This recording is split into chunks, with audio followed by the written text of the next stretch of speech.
राजा विक्रमादित्य अपने कंधे पर बेताल को लादने की कई कोशिश कर चुके थे, लेकिन हर बार बेताल कोई कहानी सुनाता और राजा विक्रमादित्य से हाथों से बच निकलता। इस बार भी बेताल ने एक नई कहानी सुनाई। बेताल कहता है, एक बार की बात है, अंगदेश के एक गांव में एक ब्राह्मण अपनी पत्नी और 3 बेटों के साथ रहता था।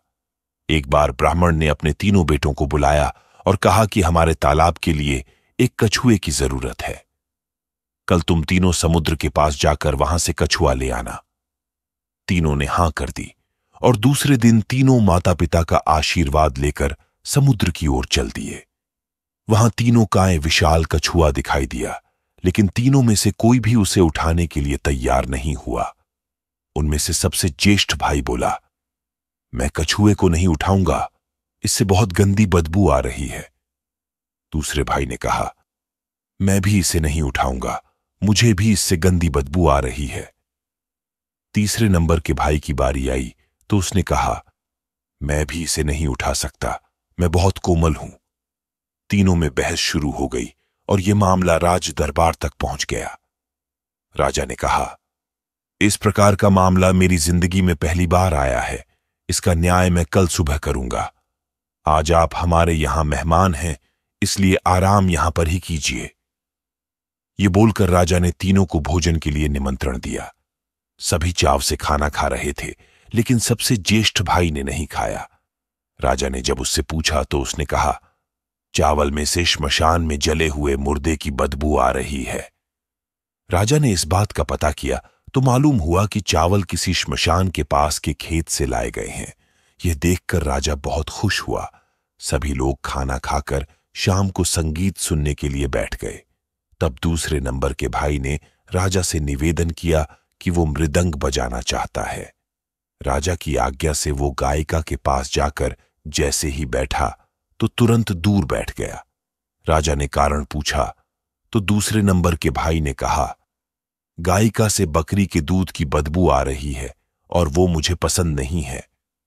जब राजा ने इस बात का पता किया तो मालूम चला कि बचपन में गायिका को बकरी का दूध दिया जाता था।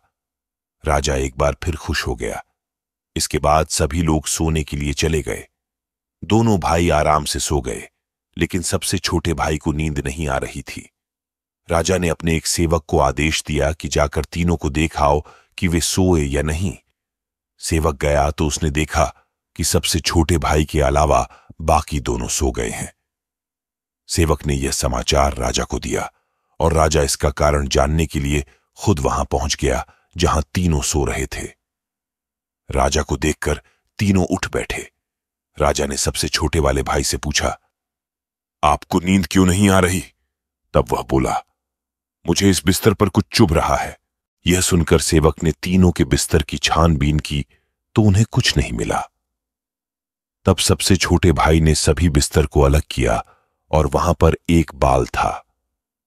उसने अपना कुर्ता उतारा। सबने देखा कि उस बाल का निशान उसकी पीठ पर बना हुआ था। राजा यह देखकर हैरान हुआ और खुश भी।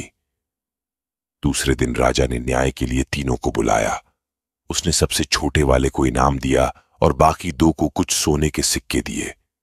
राजा ने कहा, आप तीनों में अलग अलग खूबी है और मैं आप तीनों से बहुत खुश हूं। मैं अपने सैनिकों को भेजकर कछुआ आपके घर भिजवा दूंगा। इतना कहकर बेताल ने विक्रम से पूछा, बताओ तीनों भाइयों में से सबसे अधिक नाजुक कौन था?